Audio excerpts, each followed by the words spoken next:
Você tem no seu celular foto dos seus filhos? Se você tem, abra aí. Se você tem no seu celular foto dos seus filhos. Pastor, não sou casada ainda, mas eu cuido de alguém. Você tem um amigo que você influencia? Você lidera pessoas? Você tem pais? Você não tem filhos, mas você tem pai, é gente da sua família. Pegue no seu celular. Eu quero chamar meu filho aqui. Quero chamar meu filho Davi, que é o pregador desta manhã. E deixa eu dizer uma coisa para você. O Davi é o Davi, o Davis é o Davis. Amém? Aprenda a ouvir, respeitar a fase e as limitações das pessoas. Mas repita comigo assim: eu preciso sonhar com aqueles que estão próximos de mim. Em especial, a minha família. Os pais agora repitam comigo: eu creio que os meus filhos irão mais longe do que eu. Eles vão alcançar mais do que eu alcancei. Eles vão ir em lugares que eu não fui e talvez nunca vá. Mas eu creio que os meus filhos vão mais longe do que eu. Irmãos, nós precisamos crer nisso. Na idade dele, eu não preguei para uma igreja com essa quantidade de pessoas. Mas eu estou crendo que ele vai mais longe do que eu. Eu cheguei para ele e falei assim: eu quero um presente de aniversário. Eu falei: qual, pai? Eu falei: você sabe que vai sair de você, né? Tudo bem, cuidado com o que você vai pedir.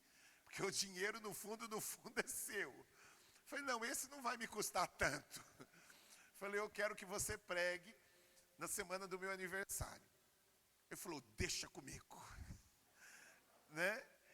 E eu fiquei feliz da vida. Meu filho tem limitações. Às vezes eu tenho que puxar a orelha dele. Na realidade, todo dia de manhã, na hora de ir para a escola, eu fico toda hora puxando a orelha dele de um monte de coisa. Mas ouça aqui. Assim como Deus, olhe para mim. Deus puxa muito a minha e a sua orelha. Mas Ele tem orgulho de nós. Repita comigo: eu tenho um pai que tem orgulho de mim. Falei: não importa o que os outros falem a meu respeito. Grite isso: não importa o que os outros falem a meu respeito. Eu tenho um pai, diga: eu tenho um pai que tem orgulho de mim. E isto me basta. Você entendeu o que Deus falou com você agora? Vá às favas, manda pentear macaco. Aqueles que não acreditam em você. Você tem um Deus que acredita em você. E a prova disso é que você está aqui nesta manhã. Você tem um Deus que sonha que você vá muito mais longe. Amém? E assim eu estou aqui empurrando ele. Porque eu quero que ele vá mais longe. Sonhe com seus filhos. Profetize na vida deles.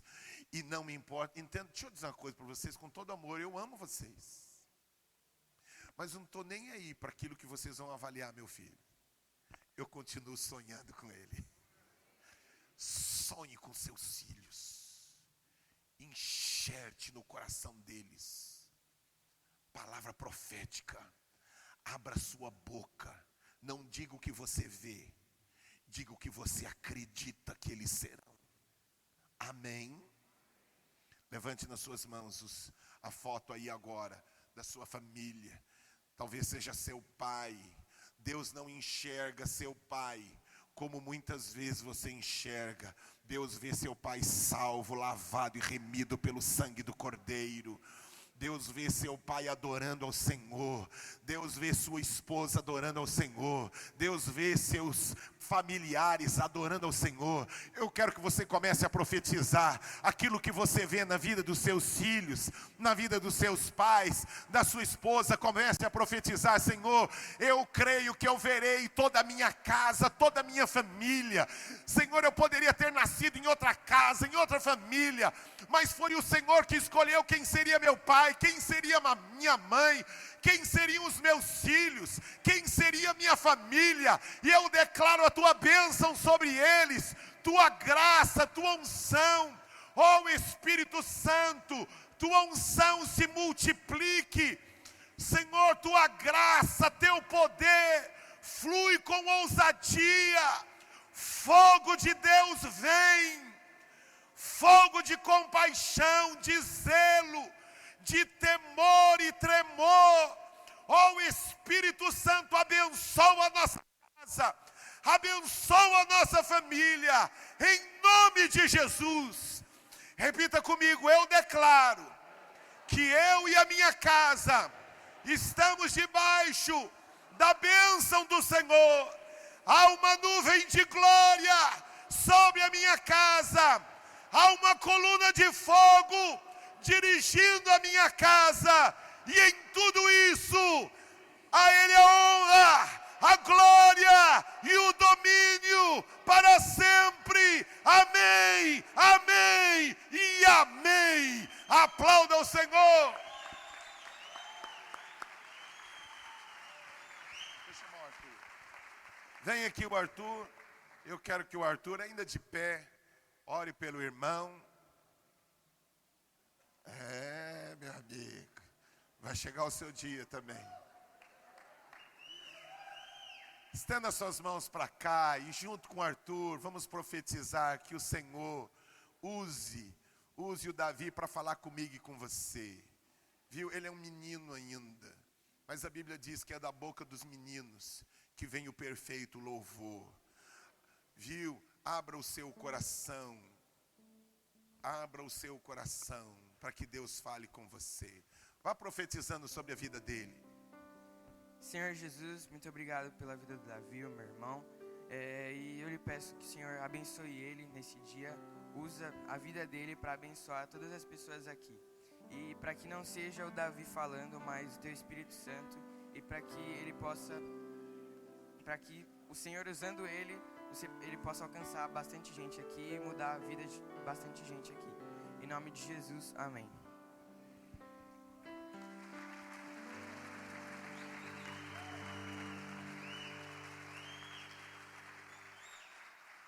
Pode se sentar. É uma honra estar aqui pregando para vocês mais uma vez. Aqui onde estão meus melhores amigos, que fizeram filinha aqui para me ver. Onde eu cresci com a maioria de vocês e a maioria aqui me conhece. Hoje eu vim falar sobre o Deus do impossível. O Deus que pode fazer qualquer coisa. Eu queria pedir para você repetir a frase comigo. Nada é impossível para Deus. Você pode repetir? Nada é impossível para Deus. Se Deus é Deus, Ele faz qualquer coisa. Por favor, abra sua Bíblia em Gênesis 18. Vamos ler do 10 ao 15. E, enquanto isso, de Gênesis a Apocalipse, a Bíblia vem nos dizendo e nos mostrando vários feitos de Deus, várias coisas inacreditáveis que Ele fez. E o quão Deus do impossível Ele é. Arthur? Cadê o Arthur? Vai ler? Alô. Então disse o Senhor, voltarei a você na primavera, e Sara, sua mulher, terá um filho. Sara escutava à entrada da tenda, atrás dele. Abraão e Sara eram velhos, de idade bem avançada, e Sara já tinha passado da idade de ter filhos. Por isso, riu consigo mesma quando pensou, depois de já estar velha, e meu senhor já idoso, ainda terei esse prazer? Mas o Senhor disse a Abraão, porque Sara riu e disse, poderei realmente dar à luz, agora que sou idosa? Então, existe alguma coisa impossível para o Senhor? Na primavera... Calma, desligou meu celular. Mas o Senhor disse a Abraão, porque Sara riu e disse, poderei realmente dar à luz, agora que sou idosa? Existe alguma coisa impossível para o Senhor? Na primavera voltarei a você e Sara terá um filho. Sara teve medo e por isso mentiu. Eu não ri, mas ele disse, não negue, você riu. É isso. A frase que ele disse, ele falou: existe alguma coisa impossível para Deus? Se Deus é Deus, existe alguma coisa impossível para Ele? Essa é a pergunta. E avançando centenas de anos na história, Jesus uma vez disse: aquilo que é impossível para os homens é completamente possível para Deus. Há coisas que eu não consigo fazer, há coisas que meu pai não consegue fazer, há coisas que ninguém consegue fazer, menos Deus. Deus é Deus, e ponto. Ele pode fazer qualquer coisa. Você crê que Ele é Deus? Amém. Há coisas que você acredita que Ele pode fazer qualquer coisa, que Ele pode restaurar a sua vida, que Ele pode restaurar o seu casamento?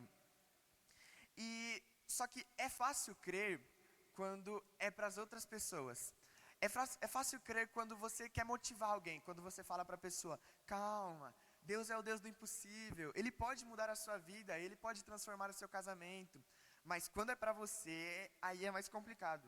E por isso que Sara riu, por isso que Sara estava atrás da porta, ouvindo e riu. Ela pensou, uma idade avançada, não era 30, 40 anos, era 80, 90 anos. E ela pensou: com 90 anos, vou ter um filho? Não tem como, é impossível. É algo impossível. Se você fala: eu creio em Deus, mas tem coisa que Ele não pode fazer, não é Deus.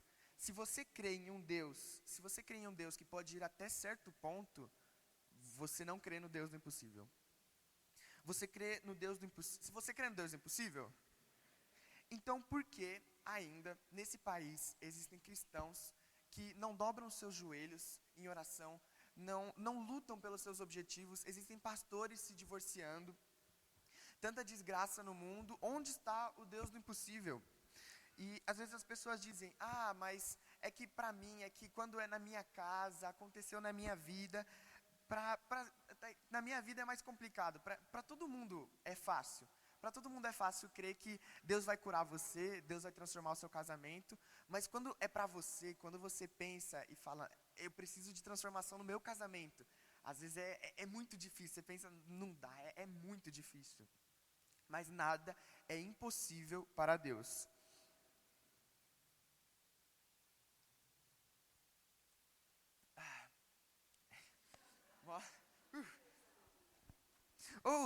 Também, dessa vez, eu consegui convencer meu pai que... eu falei pra ele que pregador moderno vem de roupa bonitinha pro culto. Aí ele não fez eu usar sapatênis, calça social. Conquista. Ninguém pode te ajudar nisso, a menos que você creia no que a palavra de Deus diz. Nada na sua vida está acima da capacidade de Deus para mudar, para Ele resolver. Se você acreditar nisso, se você acreditar que Deus está acima de todas as coisas, seus sonhos, seus desejos, suas maiores vontades serão realizadas. Porque você crê no Deus do impossível. Mas se você não crê nisso, irmão, prepare-se para perder. Porque se você crê no Deus do impossível, você crê no Deus que pode fazer qualquer coisa, que Ele pode resolver qualquer problema. Abra, por favor, em Marcos 5, 35. Vai lá. Enquanto Jesus ainda estava falando, chegaram algumas pessoas da casa de Jairo, o dirigente da sinagoga. Sua filha morreu, disseram eles. Não precisa mais incomodar o mestre. Não fazendo caso do que eles disseram, Jesus disse ao dirigente da sinagoga: não tenha medo, tão somente creia. E não deixou ninguém segui-lo, senão Pedro, Tiago e João, irmão de Tiago. Quando chegaram à casa do dirigente da sinagoga, Jesus viu um alvoroço, com gente chorando e se lamentando em voz alta. Então entrou e lhes disse: por que todo esse alvoroço e lamento? A criança não está morta, mas dorme. Mas todos começaram a rir de Jesus. Ele, porém, ordenou que eles saíssem. Tomou consigo seu pai e a mãe da criança e os discípulos que estavam com ele, e entrou onde se encontrava a criança. Tomou-a pela mão e lhe disse: Talita, Talita cumi, que significa: menina, eu lhe ordeno, levante-se. Imediatamente a menina, que tinha 12 anos de idade, levantou e começou a andar. Isso os deixou atônitos. Pronto. Isso algo impossível, é ressuscitar alguém.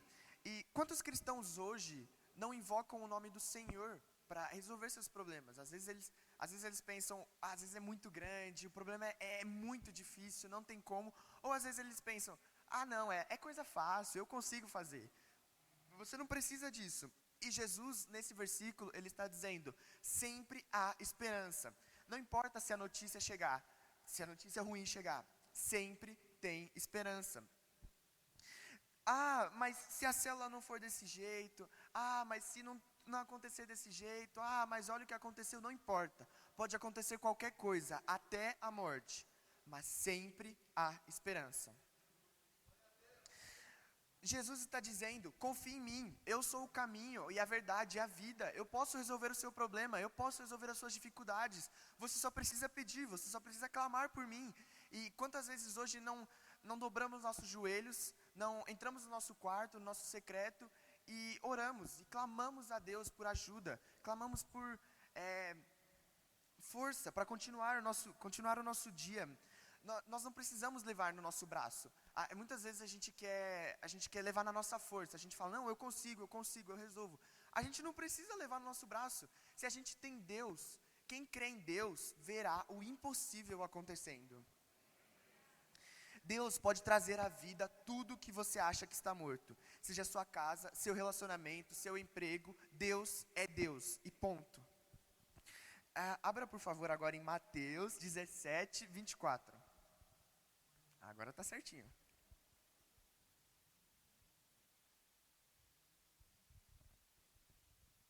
Pode ir? Não, calma aí.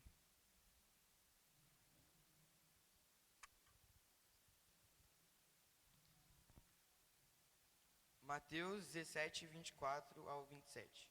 Quando Jesus e seus discípulos chegaram a Cafarnaum, os coletores do imposto de 2 dracmas vieram a Pedro e perguntaram, o mestre de vocês não paga o imposto do templo? Sim, paga, respondeu ele. Quando Pedro entrou na casa, Jesus foi o primeiro a falar, lhe perguntando-lhe, o que você acha, Simão? De quem os reis da terra cobram tributos e impostos? De quem seus próprios filhos ou dos outros? Dos outros, respondeu Pedro. Disse-lhe Jesus, então os filhos estão isentos. Mas, para não escandalizá-los, vá ao mar e jogue o anzol. Tire o primeiro peixe que você pegar e abra-lhe a boca, e você encontrará uma moeda de 4 dracmas. Pegue-a e entregue-a a eles, para pegar o meu imposto e o seu. Certo? É algo impossível. Imagina hoje, por exemplo, você ouvir alguém falando assim, vai lá, joga sua vara, e aí você vai pescar um peixe que vai ter R$1.000 ali dentro. E aí você paga o meu imposto e o seu. É algo assim, é extraordinário. Naquela época, 4 dracmas equivale a quase isso. É muito dinheiro. Dentro de um peixe, é algo impossível. Não, para Deus.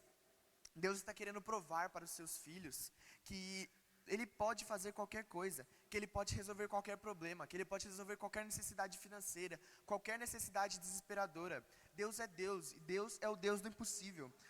O Deus que nós estamos pregando, o Deus dessa igreja, o Deus que você entregou a sua vida, esse Deus que alimentou Elias numa caverna, onde o pão era trazido por corvos, que Ele alimentou uma multidão inteira de 10.000 pessoas, com 5 pães e 2 peixes, não uma, mas 2 vezes, que Ele não deixou que aquele balde de azeite daquela viúva secasse durante a seca, o Deus que está preparando o galpão de cima, o galpão de baixo e o terreno da frente, porque Ele sabe que um dia nós iremos converter São Mateus inteira.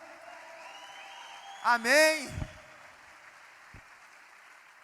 Esse Deus, Ele sabe que em algumas coisas só milagre pode resolver, e Ele sabe que nós precisamos dEle, e nós precisamos clamar por Ele, nós precisamos dobrar nossos joelhos, nós precisamos lutar nossas guerras junto com Ele. Não há problema que Ele não consiga resolver. E agora, para finalizar, eu queria contar a história de um homem que ele tem inspirado muito a minha vida, porque meu pai, ele me falou desse homem, chama Smith Wigglesworth. Ele foi um dos maiores pregadores nos Estados Unidos e a história dele é incrível, é incrível de verdade. eu tô lendo um livro que chama God's Generals. Tô bilíngue. Aí ele fala a história desse homem, Smith Wigglesworth. Ele foi um homem comum, ele nasceu numa família comum, onde ele era levado para a igreja pela sua avó, levava ele para a igreja, e ele foi um cristão normal, até a idade de uns 20, 25 anos. Então ele casou com a sua esposa chamada Polly, e os dois pregavam na igreja. A Polly, ela pregava, e o Smith fazia o apelo, onde ele chamava todas as pessoas para se converterem.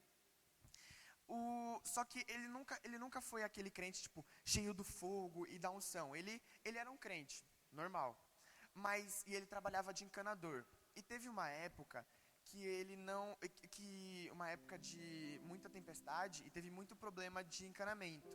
E aí ele precisou focar mais no trabalho. E ele se afastou um pouco da igreja.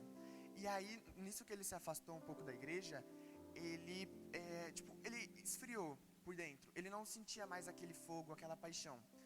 E teve um episódio que a esposa dele, que uma vez ela estava pregando na igreja, e aí ela chegou um pouco mais tarde em casa, mais tarde do que o normal. E aí ele ficou bravão, que isso? Eu sou o dono dessa casa, eu sou o mestre dessa casa, que olha a hora que você chega, você tá doida? Aí, olha essa. Aí ela virou para ele e falou assim: você pode até ser o mestre dessa casa, mas o meu dono é Deus. Nossa, podia dormir sem essa. Aí ele ficou muito louco, ele ficou muito bravo. Aí ele falou: tá, sai dessa casa agora. Ele mandou ela sair de casa. Nossa, se fosse minha mãe, eu ia dar um socão nele. Aí, ainda bem que a Polly era de boa, ela era tranquilinha. Aí ela saiu de casa, só que ele expulsou ela pela porta de trás e esqueceu a porta da frente. Valeu, mano. É nóis. Aí ele expulsou ele pela porta de trás. Aí ela simplesmente pegou, deu a volta, entrou pela frente e ficou olhando pra ele, dando risada, rachou o bico da cara dele. E aí ele não tinha o que fazer, né? Aí ele começou a rir também. E ele percebeu que ele tava muito desviado, tava com o coração frio. Então ele tirou 10 dias para jejuar e orar pedindo a Deus. Ele foi para um lugar separado e ficou 10 dias orando e jejuando e clamando pelo fogo do Senhor. E no 10º dia o fogo desceu sobre ele e, nossa, que unção que aquele cara tinha. É cada feito, é cada coisa. Ele chegava nos lugares, ele sempre teve dificuldade para pregar, assim, para falar em público. Ele só fazia o apelo. Ele não conseguia trazer a palavra. E a partir desses dias, depois desses 10 dias, ele chegava em um lugar onde tinha 20, 30 pessoas. E em um mês, 2 meses, tinham 2 mil pessoas num lugar para ouvir ele pregar. Ele ficou, numa unção muito grande. Pra você ter noção da unção que esse cara ficou, teve um dia que ele tava dormindo lá na casa dele, né, de boa. E a esposa dele tava lá também. Aí eles começaram a ouvir muito barulho na cozinha, de prato batendo, de panela caindo, essas coisas. E aí a esposa dele assustou, falou: Smith, vai lá ver o que é, deve ser algum ladrão. E aí, fazer o quê? Aí ele teve que descer, né? Ele desceu lá pra ver o que era. Aí na hora que ele acendeu a luz, sentado na frente dele, ninguém menos que o Satanás. Juro, na frente dele. É o que conta o livro, né? Aí tava na frente dele, na cara assim. E aí ele olhou pra ele assim, ficou olhando e falou: nossa, achei que fosse alguém mais importante. Se eu soubesse que era você, eu nem vinha. Desligou a luz e foi embora. Olha o nível de unção desse cara, mano. Meu, se fosse na minha casa. Nossa, meu. Mano! Nossa, mano. O cara tava em outro nível. Aí ele ressuscitava mortos, ele pregava para as pessoas, ele curava todo mundo que ele passava. Às vezes ele não podia, ele teve um problema de cólica, não é cólica, é pedra nos rins. E mesmo com a pedra nos rins, que quem já teve sabe que dói muito, meu pai já teve, eu nunca vi meu pai chorar, só quando ele perde para mim. Mas eu nunca vi meu pai chorar, mas ele chorou quando ele teve pedra nos rins, de dor. E o Smith teve a pedra nos rins por 6 anos. E durante esses 6 anos, ele conta que foram os anos mais abençoados da vida dele. Onde ele pregava, ele tinha cultos que ele não aguentava de dor. Mas mesmo assim ele estava ali pregando. Às vezes ele não tinha condições de pegar um carro, ou lugares que não conseguia ir de carro. Ele alugava uma bicicleta e ia pregar, e pregava, e curava, e transformava a vida das pessoas. Teve uma vez, e aí a morte da sua esposa foi o seguinte: uma vez ele estava pregando, e enquanto ele estava pregando, a esposa dele teve uma parada cardíaca e morreu, sim, do nada. E aí quando ele chegou em casa e ele viu aquele corpo, ele já tinha ressuscitado 13 pessoas. Não era um grande desafio assim. E aí ele foi, pegou, todo mundo já falou, ela já está morta faz tempo, não tem como. Ele pegou o corpo dela, levou, colocou, corpo morto, colocou na parede assim. E aí ele olhou pro corpo e falou: espírito de morte, saia desse corpo agora.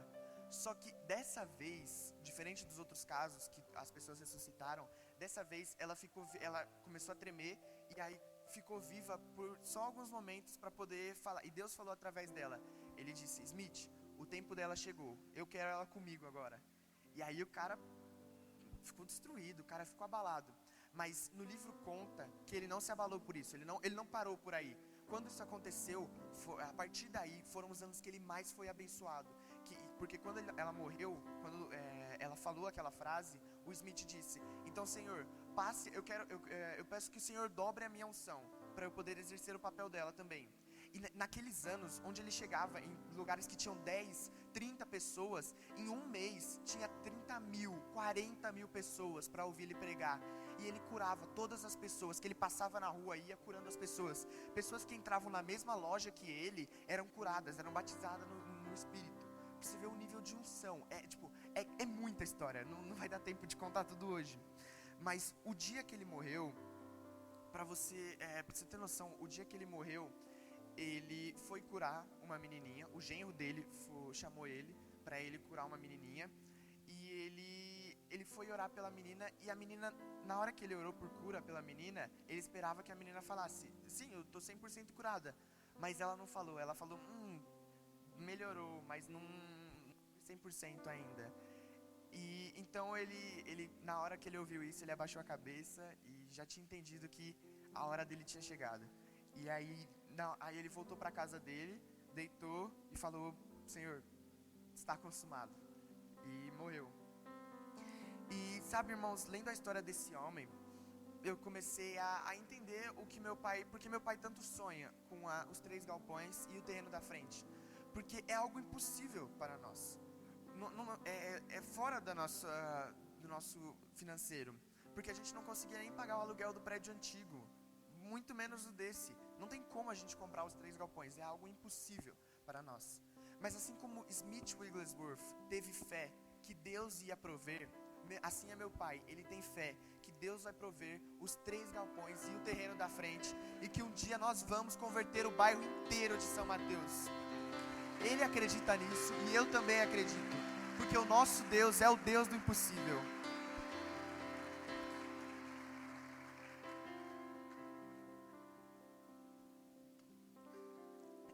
Eu não sei como você chegou aqui hoje, eu não conheço a sua história, eu conheço a minha, sei a minha, e de amigos meus que passaram por muitos problemas. E Deus, através das Escrituras, Ele quer nos falar isso. Eu vou pedir pro meu pai subir aqui já para orar, porque Deus ele quer nos falar isso. Ele quer dizer que nós não precisamos levar isso na nossa força, nós não precisamos tentar ganhar essa luta. A gente tem Deus, não tem por que levar isso no braço. E o nosso Deus é o Deus do impossível. Nós cremos que o Deus do impossível pode fazer todas as coisas, desde a mínima coisa, como coisas simples, como precisar de um pouco de dinheiro, até comprar os 3 galpões. O nosso Deus, Ele é o Deus do impossível e Ele pode fazer qualquer coisa. Apenas o que Ele pede para você: creia em mim, apenas isso. Ele apenas pede: creia em mim e peça e lhe será dado. Você precisa apenas ajoelhar em seu quarto e orar, e Deus proverá. Você só precisa pedir. Deus é o Deus do impossível e Ele quer te dar. Você só precisa pedir a Ele. É isso. Glória a Deus.